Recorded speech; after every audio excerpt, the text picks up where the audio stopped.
Important. You don't want to have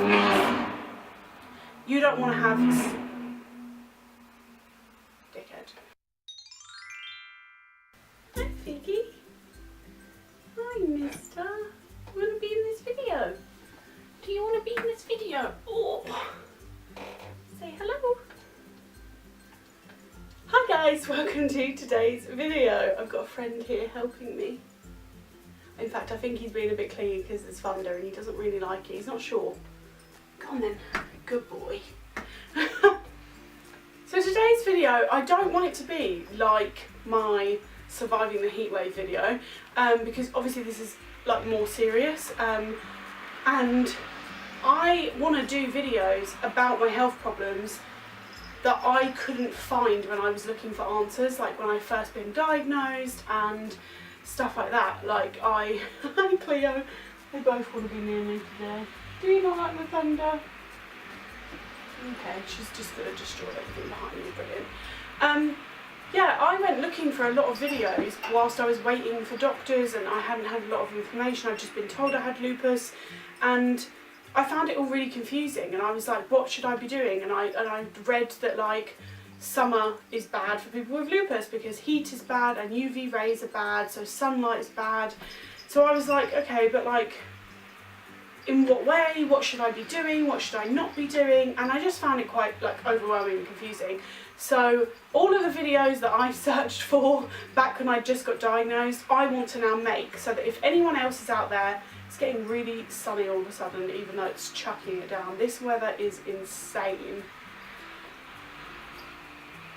If anyone's out there who has lupus and is looking for these videos the same that I was, wow, have I just like lost my face into the background? Because probably. Yeah, if you're looking for these videos, look no further. I'm going to start making them. I'm going to make all the ones that I think are missing from the internet. Yeah, and this is one of them. So there are lots of things online, and particularly I find the Lupus UK website to be a saviour, especially in the beginning I did. They were giving me more information than doctors were, so I will link them down below. But yeah, this is for people with lupus, and obviously everyone experiences lupus differently, everyone that has it, and some of these might not apply to you, but a lot of them will if you do have lupus. And also, like, this is just what I've been told, have found out for myself, have learnt from trial and error. The number one thing has to be sunscreen. You have to put sun cream on.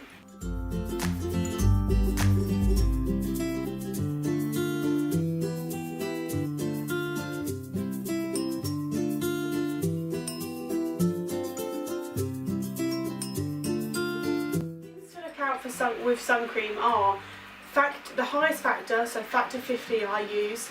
You want UVA and UVB protection. It should say both on the bottle, and you also want to look for the stars. There's always a circle with little stars in, and whilst I don't understand all the science behind it, I have been told by every single person I've spoken to, like doctors and the charity and all the information I found online, and from experience, that the higher the stars the better. So you really want 5 stars. If you can find 4 stars, if you can only find 4 stars, that's fine. You know, just don't go down to like 3, 2, 1 stars when you've got lupus, because your skin really needs the protection. And for me, I have a crazy reaction to the sun. Like, I could be out there for a few minutes and then a rash will come out on me, and like at the moment I actually have a rash all over the backs of my legs, which is because it's been so hot and sunny. And I get the classic lupus butterfly rash on my face. I get like migraines instantly and dizziness, and the pain and the fatigue gets worse, and it will last for... Well, that scared the shit out of all of us. Oh my heart just stopped. That's literally like, what is that? I thought someone was in the room. Sorry, it just fell, but that literally... Oh, my heart stopped. That was horrible. And the cats both look terrified. Oh, Jesus. This summer is going to kill me. Yeah, what was I saying? it will last for days afterwards as well. Like if you've spent a day in the sun and you haven't put on sun cream, it will last. The effects will get to you even for days afterwards, which is terrible, and you don't want that to happen. So just make sure you're really vigilant, and if you're going to be out for a long time in the sun or exposed to it, make sure you're putting it on regularly as well, topping it up.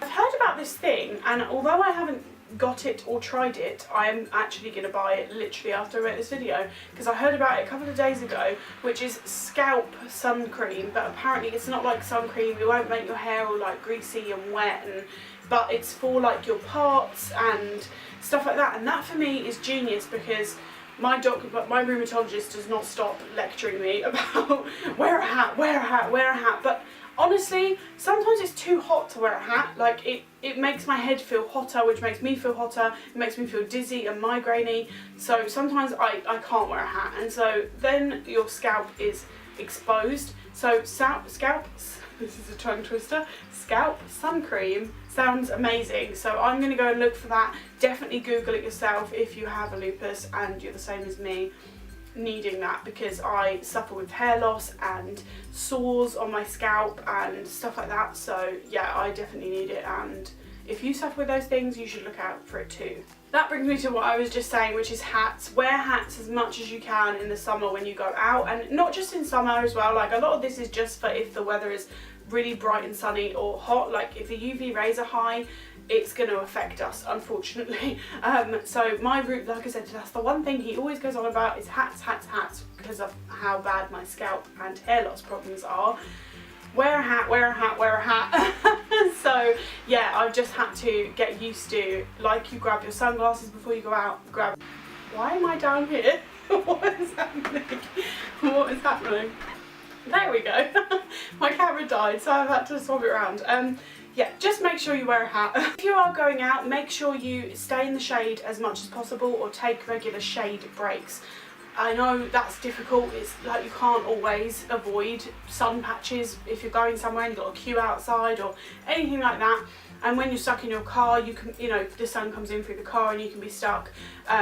Just as much as you can, make sure you're hiding away in the shade, like the gremlins that we are. And whilst you're at home, make sure you are drawing your curtains and closing your blinds.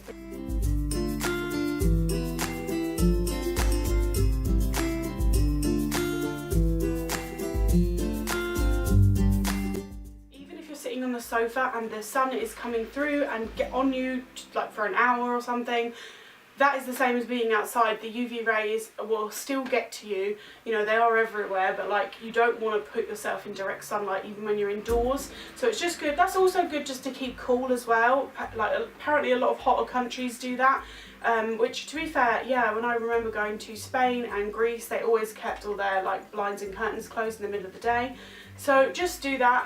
I know it's not nice, like it can get really frustrating, especially if you're having like a long flare up like I am in the middle of summer. I feel like I live in the dark, but it's just for the best for us, and you don't want to make anything worse for yourself. Make sure you are drinking enough water, just glug it down. If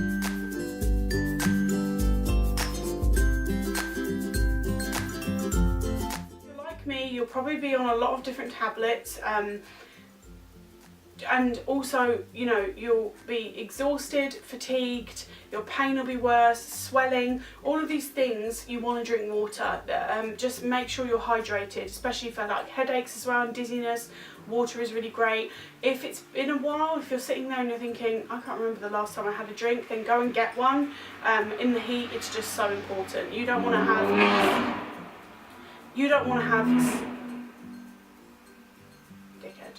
you don't want to have sunstroke on top of all your other health problems. Also, make sure you're eating enough. Again, like I said with the tablets, a lot of mine I'm meant to take with food, but a lot of them can't be taken near each other, and that I think tends to be more important, so I have to sometimes take them not with food. But just make sure you're eating regularly enough.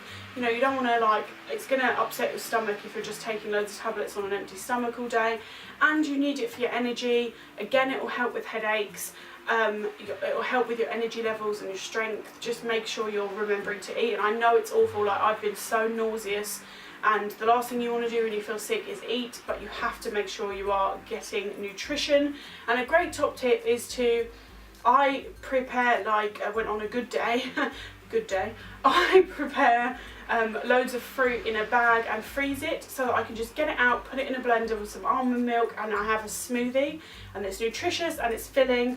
Or you can just buy, like recently I've been buying a lot of big bottles of green smoothies that have a lot of veg in them, because if I just literally cannot get up to make lunch and no one's home, which happens a lot when I'm in a flare, then I've got something and it's nutritious and it'll fill me up, and it's just easy to just get it out and drink it. If you need them, make sure you go and get like steroids and extra painkillers. Be prepared, antihistamines if you're getting a rash, all of these type of things. Make sure you have them in the summer months, because it's important that you fend off the heightened symptoms that the sun and the heat will bring, and so you really don't want to don't torture yourself. Like I do this, I go, oh, but steroids are like horrible and who wants to be on steroids, and they are, but it's the best thing for, like, not that steroids are the best thing, but all of these things that are recommended to you by your doctors are for a reason. And don't get me wrong, I'm the last person to say that I trust every doctor, because I really have trust issues with doctors, but do your own research and find out what you need in order to live the most comfortably you can in summer with lupus.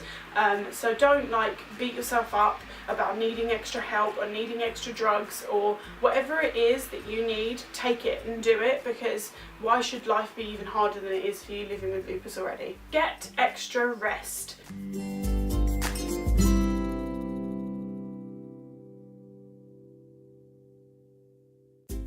This is really important. Your body will be just like a deflated balloon like mine has been if you experience lupus like I do in summer, and extra rest is just so important. And again, I know it's really frustrating, you don't always want to just be laying around, it's not great for your mind, but it's what your body needs. And if you're feeling just literally like all you can do is lay down, then that's all you should do.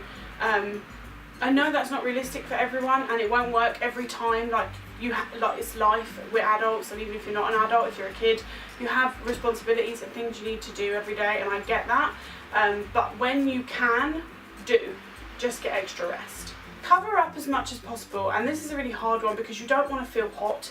I get that. You don't want to, like, especially at the moment in the UK, I don't know that I've ever experienced hot weather like this for this long, and the last thing you want to do is put layers on. But I found a really thin, like really paper thin cardigan, and it might seem like it's not doing much, but it's just that extra bit of protection from the sun if you're going out and stuff. So just put it, and also like on days where I really can't like sit there and put sun cream in and rub it in, and I'm home alone, again sometimes I will just put longer sleeves on to save me having to do that one job. And I know it's not the same, you should always wear your sun cream, but realistically there are days when we can't even get out of bed, so you know, just be easy on yourself and cover up as much as possible when you can. Like when I've also had to use a wheelchair when it's been really hot, like especially when I was in Florida, that thin cardigan came in so handy for draping across my legs, because it didn't really make me much hotter, but it did keep that like direct burning sun off of my thighs, and that's what you want. Try your hardest to not go in the sun. I know like a lot of this has just been about the sun, but that's what this video is, and just try your hardest if you can in the middle of the day when it's hottest to not be in the direct sun, because I actually have read that even as little as I think 3 minutes in direct sun for people with lupus can affect your symptoms. That is the last thing you want. So again, I know it's not possible for everyone, but as much as you can. All of this is just about doing as much as you can. Like, don't ever feel like I'm saying you should have to do this and then you're like, oh well, I can't, I work outside. I totally get that. I'm just saying where you can, try and avoid the direct sun when it's at its hottest. Make sure you are keeping as cool as you can as well. A lot of people with lupus, when they're in flares, get like flu-like symptoms and can get temperatures, and that's the last thing anyone needs. So get fans if you haven't got like air conditioning. If I win the lottery, I'm getting air conditioning put in our house, because this summer has been hell. Get fans. When you're at home, why is there a need to wear like any clothing? Just be as cool and comfortable as you possibly can. Get those cooling pads, are a lifesaver. They were in my favourites if you want more information on them, but buy a cooling pad, they're just amazing. I'm going to go and use one after I film this. Just do whatever you can to keep your temperature down, and also I just feel like it makes you more relaxed when you're not overheated. Like, does anyone else get really aggy when they're overheated? Because I do. Raise your hand. So that was this video. I hope it was helpful to someone or anyone. If you do have lupus and you have, or you just know a lot about lupus or know someone that has lupus and you have any other tips that I've missed, please put them in the comments below, because let's all help each other. I feel like lupus is still a really unknown disease, and there's still not that much information, I don't think, about how to live with it. So I'm just trying to reflect my experiences in the hopes that maybe it will help someone. You've got to try and see what's best for you, and like I said, it's just about doing your absolute best. Like, you can only do as much as you can do, and life gets in the way, and I understand that, but let's all try and look after ourselves and each other. And yeah, please hit the like button if you enjoyed this video, if you liked my set today, and also subscribe if you aren't already. I would love to have you, and yeah, I'm gonna go. I hope you're having a lovely day. Today is raining, so I am much happier. Love the rain, even though now the sun is beaming through at the same time, which is very odd. I will see you again soon. Bye.